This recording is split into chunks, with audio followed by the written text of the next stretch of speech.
Buenas noches. En nuestro caminar como hijos de Dios hay algo que nos dice la palabra y es que debemos andar como hijos de luz. Por eso deberíamos ir a Efesios capítulo 5 y ahí encontramos todo un desglose de cómo deberíamos ser como hijos de luz. Y entonces vamos a Efesios capítulo 5 versículo 1 y 2. Sed pues imitadores de Dios como hijos amados, y andad en amor como también Cristo nos amó y se entregó a sí mismo por nosotros, ofrenda y sacrificio a Dios en olor fragante. El andar se encuentra bajo consideración.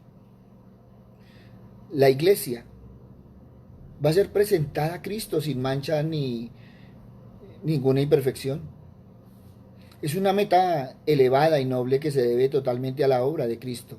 Es una dinámica convincente, fascinante, tener una conducta pura, todos, aquí y ahora. Todos sabemos que el Espíritu Santo habita en cada creyente, que sella a cada uno, aunque nosotros podemos entristecer al Espíritu Santo. Si nos dejamos arrastrar por toda amargura, enojo, ira, gritería, maledicencia y toda malicia, como dice Efesios 4:31, lo cual no significa que no somos hijos de Dios. Lo que quiere decir es más bien que las personas que no son salvas no creerán que seamos hijos de Dios y nos van a criticar. Sin embargo, estamos sellados por el Espíritu Santo hasta el día de la redención, el día en que el Espíritu de Dios presentará a la iglesia al Señor Jesús. Por eso, esta es la meta que debería impulsarnos a llevar una vida diferente, una vida pura, una vida santa en nuestro caminar diario. Tú y yo debemos ser un imitador de Dios, especialmente en el tema del perdón, pero se aplica a todos los aspectos de tu vida y de mi vida diaria. Por lo tanto, tenemos que tener presente que el Señor se entregó a sí mismo. ¿Por quién? Por nosotros en ofrenda y sacrificio a Dios en olor fragante. Por lo tanto, cuando evaluamos, pues vemos que la cruz era ese altar de bronce del Antiguo Testamento donde el Cordero de Dios fue ofrecido como holocausto. Ese sacrificio quita el pecado del mundo. O sea, como Cristo murió en lugar de cada uno de nosotros en la cruz, debemos alcanzar un nivel elevado de amor. No podemos vivir con el Espíritu Santo entristecido, agraviado, ofendido. ¿Y sabes por qué? Porque solo el Espíritu puede producir este fruto de amor en la vida. Cuando tú aceptas por la fe el sacrificio de Cristo en la cruz, el Espíritu regenera y comenzará una obra de transformación que te permitirá experimentar constantemente el amor de Dios, siendo su presencia, su influencia en cualquier estado de ánimo en el que se incurre, así como en todas las situaciones y circunstancias de la vida. Pero también tenemos Efesios 5, 3, 4. Pero inmoralidad sexual y toda impureza o avaricia, ni aun se nombre entre vosotros como conviene a santos. Tampoco digáis palabras deshonestas, ni necedades, ni groserías que no convienen, sino antes bien acciones de gracia. Y aquí se nos están describiendo los pecados, unos pecados que son comunes en el mundo actual. Todos tienen que ver con las formas más bajas de inmoralidad. Tú y yo como hijos de Dios no podemos habitualmente tomar parte en estas acciones. Aún la complacencia más leve en estos pecados provocará una repulsión y una agonía del alma. Si alguien puede pecar y ese pecado no le molesta, ni le preocupa en ninguna manera, entonces esa persona no es un hijo de Dios.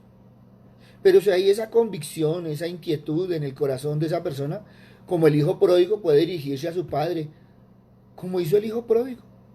Esa persona es hija del padre y solo los hijos desean regresar a la casa del padre. En la parábola del hijo pródigo vemos que los cerdos nunca mostraron deseos de cambiar de situación o condición. Así que los pecados que se enumeran en este pasaje son propios de una persona que no reconoce a Dios. Pero cuando vas ante Dios, a confesar los pecados, no los envuelves todo en un paquete. No es que, Señor, tú sabes. No es que vienes y los presentas todos en conjunto. Más bien debes mencionar detalladamente, uno por uno. Porque cuando uno acude a Dios para confesar sus pecados y lo hace mencionando cada uno específicamente, está restaurando la relación de comunión y compañerismo con Dios. Cuando caes en pecados como por ejemplo los del mal uso de la lengua, con lo que se ha causado daño a otras personas, en esos casos debes ser confesados a Dios. Cuéntele a Dios todo lo que hay en su corazón, como si descargase su corazón con sus placeres y sus dolores a un amigo querido. Cuéntele todos sus problemas a Él, para que Él lo pueda consolar. Cuéntele. Cuéntele todas las alegrías que tiene para que Él las pueda serenar. Cuéntele los anhelos para que Él los pueda purificar. Cuéntele las cosas que no le agradan para que Él le ayude a conquistarlas. Háblele de sus tentaciones para que Él le pueda proteger de ellas. Muéstrele las heridas de su corazón para que Él las pueda sanar. Descúbrale su indiferencia para hacer el bien, su gusto depravado por el mal, su inestabilidad. Cuéntele, cuéntele con amor. Cuéntele cómo el amor a sí mismo hace que sea injusto con los demás, cómo la vanidad lo tienta a no ser sincero, cómo el orgullo lo encubre ante sí mismo y ante los demás.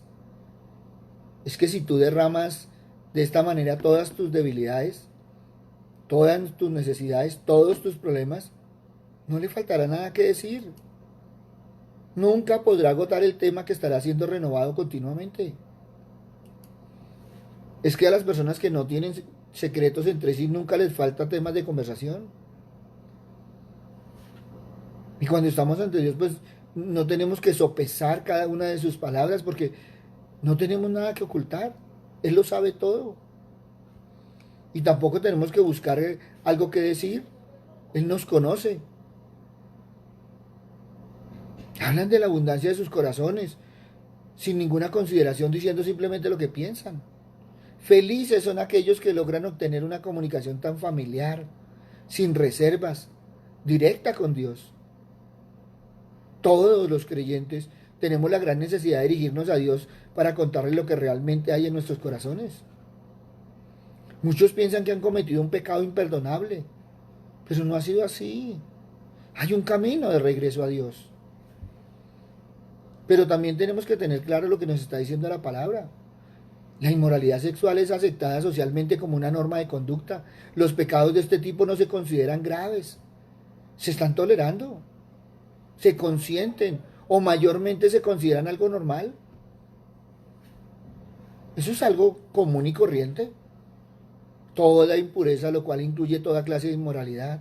La avaricia, que es un afán desordenado que va más allá de adquirir o poseer riquezas. Puede ser un deseo de ser mentalmente superior a alguna otra persona. Puede tratarse de codiciar una determinada posición o cargo. También se incluye la codicia al dinero. El avaro piensa que el dinero es plano para poder apilarlo, mientras que el generoso piensa que es redondo para poder hacerlo circular. En cualquier caso, implica ganar y atesorar lo más posible para fines egoístas y personales. Algunos nunca caen en la avaricia de luchar por el dinero, pero intentan acumular la mayor cantidad posible de honores, títulos, posiciones, privilegios en una comunidad. Así que la avaricia está arraigada en nuestra vieja naturaleza humana. ¿Y qué decir de la inmundicia? Nos habla de la depravación en su más alto grado y de lo peor que uno pueda oír hoy. Las palabras deshonestas, es recrearse o jactarse acerca del pecado. Ese tipo de jactancia en público sobre los excesos de las personas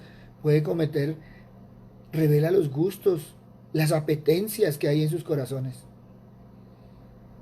Y las necesidades aquí podrían incluirse las bromas de mal gusto, ajenas al humor sano o insinuaciones frívolas sobre temas de sensualidad o inmoralidad. Pero ¿qué nos dice la palabra? Sino antes bien acciones de gracia que tendrían que formar el contexto de la conversación cristiana. Por lo tanto, Pablo nos está hablando de un cambio que tenemos que tener.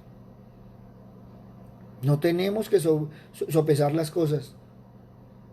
O eres o no eres. Pero no se queda ahí, Efesios 5:5.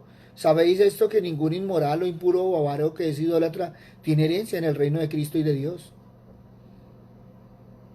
Por lo tanto, tenemos que evaluarnos, porque la persona que no ha sido regenerada y que practica estos pecados no tiene ninguna parte en el reino de Cristo y de Dios. Un hombre que profesa ser creyente pero practica estos pecados, entonces él se clasifica inmediatamente en esta categoría. No importa cuál sea su posición en el círculo cristiano, tal persona le está diciendo a un mundo perdido que no es un hijo de Dios. Vivir en esa corrupción moral y espiritual es colocarse uno mismo más allá del límite de lo inaceptable para un hijo de Dios. Pero si seguimos adelante, Efesios 5:6-7 dice: nadie os engañe con palabras vanas, porque por estas cosas viene la ira de Dios sobre los hijos de desobediencia. No seáis pues partícipes con ellos. El hecho de que la ira de Dios sea derramada sobre aquellos que no hayan sido regenerados a causa de estos pecados, se reduce entonces que el Hijo de Dios no puede participar en estas acciones sin incurrir en el desagrado y el juicio de Dios. Si él realmente es un hijo de Dios, Dios lo va a juzgar. Y muchos dicen que no, pero recordemos que Dios juzgó a David. David cayó una vez en pecado y Dios colocó el látigo sobre su espalda y nunca lo quitó. Primera de Corintios 11:31-32. Si pues nos examinaremos a nosotros mismos, no seremos juzgados, pero siendo juzgados somos castigados por el Señor, para que no seamos condenados con el mundo. Si puede pecar y salirse con la suya, entonces simplemente no es un hijo de Dios. Porque Dios tendría entonces que condenarle con el resto del mundo, lo cual querría decir que no es salvo. Ahora, si es un hijo de Dios y practica esos pecados, Dios lo va a castigar aquí y ahora. Y si Él no lo castiga, entonces se encuentra en una terrible condición. Eso quiere decir que no es su hijo, porque Él no castiga a los hijos del enemigo. Pero ¿qué nos dice Efesios 5:8-10? Porque en otro tiempo erais tinieblas, pero ahora sois luz en el Señor. Andad como hijos de luz, porque el fruto del Espíritu es en toda bondad, justicia, verdad, comprobando lo que es agradable al Señor. Y qué hermoso, porque muchas veces hemos escuchado esto, pero Pablo nos está recordando cómo éramos antes de nuestra conversión. Tú y yo no simplemente estábamos en las tinieblas, éramos tinieblas. Decimos en la actualidad que la persona que no ha sido salva está en tinieblas, pero si vemos con respecto a la palabra, es una condición aún peor. Uno no puede imaginar su condición hasta que ve de cerca hasta dónde puede llegar una persona en esa situación. Pero ¿qué dice la palabra? Ahora sois luz en el Señor. Eso significa que nosotros debemos reflejar al Señor, que Él es la luz del mundo. ¿Y en qué lo debemos reflejar? En toda bondad, es decir, en toda amabilidad, en toda justicia, quiere decir rectitud moral, en toda verdad, se refiere principalmente a la sinceridad y la autenticidad. Es decir, que debemos someter a prueba nuestra vida de esa manera para comprobar si estamos en la esfera de la voluntad de Dios. Y por lo tanto, tú y yo estamos viviendo una vida que le agrade a Dios. Vivir en la luz de Dios significa vivir en bondad o amabilidad, en justicia o rectitud moral, en sinceridad, es decir, con sinceridad y autenticidad. ¿Cada cuánto? 7 días a la semana, no solamente los domingos. ¿En qué momento? Las 24 horas del día. Y acuérdate que estamos viendo andar como hijo de luz. Por eso Efesios 5:11 que dice: y no participéis en las obras infructuosas de las tinieblas, sino más bien reprenderlas, porque vergonzoso es aún hablar de lo que ellos hacen en secreto. Mas todas las cosas, cuando son puestas en evidencia por la luz, son hechas manifiestas, porque la luz es lo que manifiesta todo. Y Pablo nos está instruyendo en cuanto a no tener nada que ver con las obras infructuosas de la oscuridad. Es tan culpable el que hace como el que deja hacer. Por eso un hijo de Dios simplemente no puede participar en las obras inútiles de los que pertenecen al reino de la oscuridad. De la misma manera que la luz y la oscuridad no pueden mezclarse en el mundo físico. porque da vergüenza aún mencionar lo que los desobedientes hacen en secreto. Más bien hay que reprobar, desaprobar esas prácticas. Ahora, ello no significa que como cristianos nos debemos de convertir en un reformador. Quiere decir que por la luz que refleja su vida, él mismo es un reproche de esas obras de la oscuridad. La luz revela lo que la oscuridad oculta. La oscuridad no es apartada por predicar sobre ella. La oscuridad es disipada por la presencia de la luz. Hay demasiados creyentes en el presente que utilizan el método de la crítica o el método de la predicación. Tratan así de corregir a una persona no creyente diciéndole, usted no debería hacer esto, usted no debería hacer aquello, usted por qué hace tal cosa. Esa no es la manera de aproximarse a la oscuridad. Usted tiene que ser una luz, un testimonio. Usted no puede dedicarse a predicar sobre estas cosas, usted no puede decirles lo que hay que hacer y lo que no hay que hacer. Nuestra tarea es hacer resplandecer la luz de la palabra de Dios para que se ilumine aquello que Dios califica como correcto. Usted y yo no podremos alcanzar a una persona para Cristo sermoneándola y advirtiéndola sobre lo que está mal. Usted no debe tratar que la persona que no sea salva cambie su conducta. Ella no puede cambiar su conducta. Ella necesita nacer de nuevo espiritualmente para poder cambiar. Y para eso usted tiene que ser una luz. Y la luz siempre afectará a la oscuridad. Recuerde que la oscuridad no se disipa por medio de predicaciones ni de conferencias. La oscuridad se desvanece en presencia de la luz. Así como la creación. Vea Génesis 1. Cuando reinaba la oscuridad. ¿Qué hizo Dios? Dios ordenó que existiera la luz. Así también en la creación espiritual, Él trae la luz a los corazones. Cuando nosotros vemos en Mateo, en su evangelio, Él lo dijo claramente, el pueblo que habitaba en tinieblas vio gran luz, y los que habitaban en región de sombra de muerte, luz les resplandeció. O que dijo Juan 8:12, Jesús dijo, yo soy la luz del mundo, el que me sigue no andará en tinieblas, sino que tendrá la luz de la vida. Por eso, Pablo en Efesios 5:15 al 17 que dice, mirad pues con diligencia como andéis, no como necios, sino como sabios aprovechando bien el tiempo, porque los días son malos. Por tanto no seáis insensatos, sino entendidos de cuál sea la voluntad del Señor. Pablo nos exhorta que debemos vivir con sabiduría. Su forma de vivir tiene que revelar la urgencia de la hora en que nos encontramos y la importancia de vivir para Dios. Ahora, ¿cuál es el objetivo principal? El objetivo principal de su vida tiene que ser el de permanecer en la voluntad de Dios. Debes actuar en la esfera de la voluntad de Dios, de la misma manera en que el tren anda sobre los rieles y su conducta en este mundo demuestra que pertenece a Cristo. Si una persona es una hija de Dios, ¿cómo se comporta en otras oportunidades cuando no está en su trabajo tratando de ganar un sueldo? ¿Adopta la misma actitud? ¿Revela que está tratando de agradar a Dios? Tú y yo como creyentes debemos vivir en esta tierra demostrando que pertenecemos a Cristo, sin que haya ninguna necesidad de preguntarlo. A ti y a mí no tienen que preguntarnos si somos o no somos cristianos. Tiene que vivirse, tiene que verse. Y estamos hablando de testimonio. Por eso Efesios 5:18 dice, no os embriaguéis con vino que lleva al desenfreno, antes bien sed llenos del Espíritu, hablando entre vosotros con salmos, con himnos y cantos espirituales, cantando y alabando al Señor en vuestros corazones. Ahora aquí Pablo no está diciendo que no tomen o si tomen vino, no. Pablo está haciendo una comparación. Cuando la persona está embriagada, ¿qué es lo que sucede? Es un estado que estimula temporalmente, solo por un momento. Activa la energía de la parte física, conduciendo a las personas a un descontrol en todos los órdenes que luego desaparece, dejando una sensación de abatimiento. Y eso no es precisamente lo que las personas necesitan. Ahora, es cierto que las personas sienten una ansiedad por algo, y como resultado muchas recurren al alcohol. Si no son hijas de Dios, no tiene otro recurso para hacer frente a su vacío interior. Sin embargo, el Hijo de Dios tiene que ser lleno del Espíritu Santo.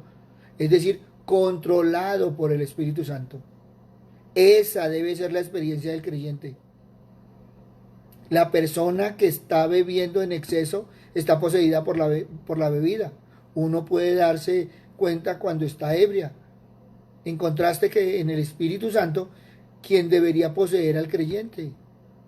Es una intoxicación divina la que tiene que satisfacer su necesidad. No estamos hablando de un emocionalismo excesivo, de una experiencia emocional. No, no, no. Estamos hablando de aquello que proporciona la dinámica, la fuerza para vivir, la fuerza para lograr algo para Dios. Y entonces tenemos que recalcar que cuando estamos llenos del Espíritu Santo, quiere decir que estamos siendo controlados por el Espíritu Santo. Estad constantemente siendo llenos del Espíritu Santo. Un creyente controlado por el Espíritu no solo vive sabiamente, sino que su carácter cristiano se caracteriza por la presencia del fruto del Espíritu. Todos fuimos bautizados por un solo Espíritu para construir un solo cuerpo. Eso es lo que nos dice 1 Corintios 12:13. A ti y a mí el Espíritu Santo ya nos regeneró y ya habita en nosotros. El Espíritu Santo nos selló y el Espíritu Santo nos bautizó y nos bautizó colocándonos en el cuerpo de los creyentes. Tú y yo como cristianos necesitamos el control del Espíritu para servir a Cristo. Al comenzar por la mañana, el día se puede decir a Dios: Señor, quiero vivir hoy controlado por el Espíritu. Y no puedo hacerlo por mí mismo. Necesito tu poder, necesito tu ayuda. Como creyentes necesitamos comenzar a vivir un nuevo día pidiendo esa plenitud del Espíritu Santo. Es algo que todos como cristianos necesitamos desesperadamente. Usted puede haber sido lleno por el Espíritu Santo ayer o la semana anterior, pero eso no será suficiente para hoy. Es que cuando usted es lleno del Espíritu, hará algo para Dios y estará viviendo controlado por el Espíritu. Pero eso no significa que usted tendrá suficiente energía para el día de mañana o toda la semana. No, no. Tú necesitas ser lleno al día siguiente, todos los días. Nuestra vida es como ese viejo tanque de combustible que necesita ser lleno nuevamente. Ese es el motivo por el cual muchas personas pueden ser poderosas y eficaces usadas por Dios un día y sentirse vacías al día siguiente. Tú y yo necesitamos una nueva llenura del Espíritu Santo, lo cual nos capacitará para vivir controlados por Él. A veces podemos tropezar, a veces podemos caer, como un niño que está comenzando a andar. Pero el niño, ¿qué hace? Se levanta y lo intenta otra vez hasta que un día camina normalmente. Dios quiere que usted y yo aprendamos a caminar bajo la guía del Espíritu Santo. Quiere que estemos controlados por Él. Tú y yo como hijos de Dios no necesitamos estímulos externos para disfrutar de la vida o expresar su alegría, que es la alegría que proporciona. No es decir que estamos desmotivados, no, la mayor motivación tuya y mía es el Espíritu Santo. Pero ¿qué dice Efesios 5:20? Dando siempre gracias por todo al Dios y Padre en el nombre de nuestro Señor Jesucristo. Otra evidencia de estar llenos del Espíritu Santo es dar gracias a Dios. Es decir, una actitud de agradecimiento. No tenemos mucho de ese elevado nivel entre los creyentes hoy. Muchos son desagradecidos. Y no es estar repitiendo gracias a todo momento, es tener las expresiones de gratitud. Eso debe brotar con naturalidad de nuestros corazones. Y no como un lenguaje rutinario, de costumbre, una expresión trivial. Es que la plenitud del Espíritu Santo produce una vida de agradecimiento. De manera que podemos dar sinceramente gracias a Dios por todas las cosas. Tú y yo debemos expresar el amor. No es necesario ir por todas partes diciendo que uno ama a las personas simplemente. El amor hay que demostrarlo con hechos. Y al estar un cristiano lleno del Espíritu, hay amor, alegría y un espíritu de agradecimiento en su vida. Eso es simplemente un cristianismo práctico, un amor en acción. Por eso tú y yo necesitamos acudir a Dios y decirle que estamos vacíos y que necesitamos ser llenos del Espíritu Santo para poder vivir para Él. Tú y yo necesitamos reconocer que para nosotros es imposible vivir como a Él le agrada, pero que Él puede hacerlo a través de nosotros. Lo único que nos queda a nosotros es obedecer su mandamiento, de ser constantemente llenos, controlados por el Espíritu Santo, todos los días de nuestra vida, en nuestro caminar diario. Tú y yo debemos vivir y conducirnos de manera totalmente diferente al mundo, totalmente a las tinieblas. Tú y yo debemos conducirnos contrarios a la ceguera espiritual de este mundo. Es que nuestro andar debe ser correcto y debe ser el correcto que Dios nos detalla en su palabra. Por eso, hoy en tu corazón pregúntate, ¿estás andando según la luz o según las tinieblas? Si hoy fuera el juicio de Dios, ¿qué diría Él? Si tú te evalúas hoy, ¿a quién te pareces más? ¿A un hijo de las tinieblas o a un hijo de la luz? Y te estoy haciendo estas preguntas con respeto porque es algo que debemos evaluarnos. Muchos dicen, pastor, pero si yo llevo 20, 30 años de cristianos. No, llevan 30 años de confort, pero han empezado a vivir la palabra. Y muchos creen que estar en la iglesia, asistir a la iglesia, ir al templo, es ser cristiano. Y ser cristiano es vivir la palabra, es andar como hijos de la luz. Porque Dios es luz. Cristo lo dijo, yo soy la luz del mundo.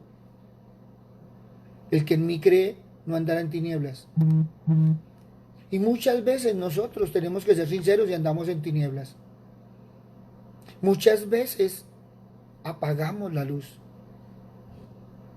Muchas veces hemos ido a un templo, salimos del templo y seguimos siendo los mismos. ¿Dónde quedó el Espíritu? Y entonces es cuando vemos que muchas cosas que nosotros hacemos, las hacemos por emoción. Por eso debemos aprender a andar como hijos de luz, llenos del Espíritu Santo. Y entonces empezará a brotar esos frutos de los que nos habla Gálatas 5:22,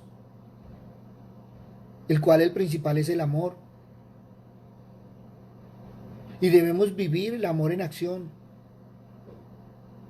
Hoy te invito a que empecemos a vivir en amor. ¿Cómo sería diferente el mundo si todo el mundo andara en amor? ¿Cómo sería diferente las familias si en las familias se expresara el amor?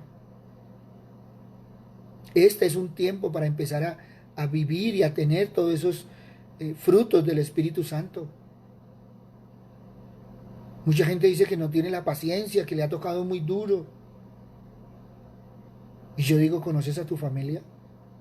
¿Tu familia te conoce? ¿O estás aprendiendo a convivir con tu familia? Muchos padres están aprendiendo a convivir con sus hijos. Muchos hijos están aprendiendo a vivir con sus padres. Muchos esposos están aprendiendo a convivir. Porque escasamente compartían. Pero no estaban viviendo un hogar. Alguien me decía, pastor, estamos compartiendo una cama. Pero están compartiendo una vida. Uy, pastor, es que llevamos 15 días en encierro. Imagínense.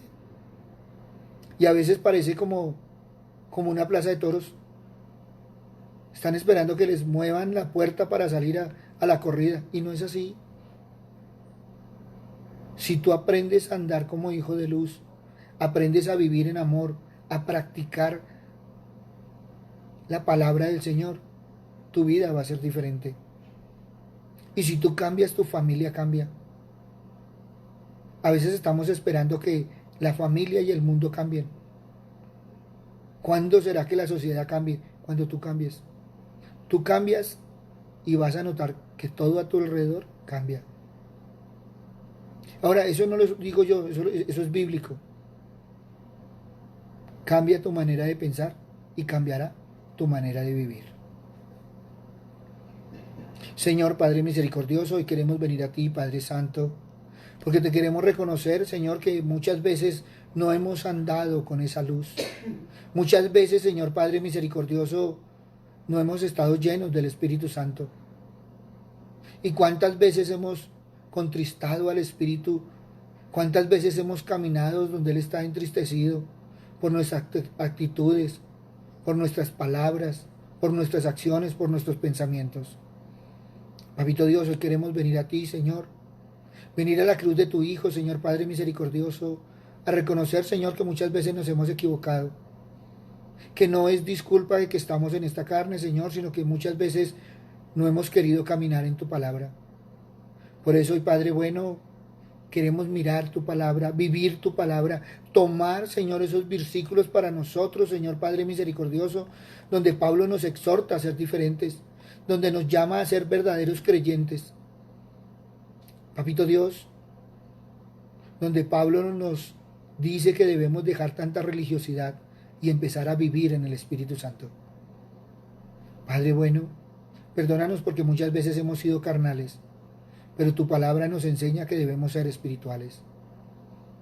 Padre bueno, perdónanos porque muchas veces no hemos sido los padres, los hijos, los hermanos, los amigos, los compañeros, Señor, que deberíamos ser conforme a tu palabra.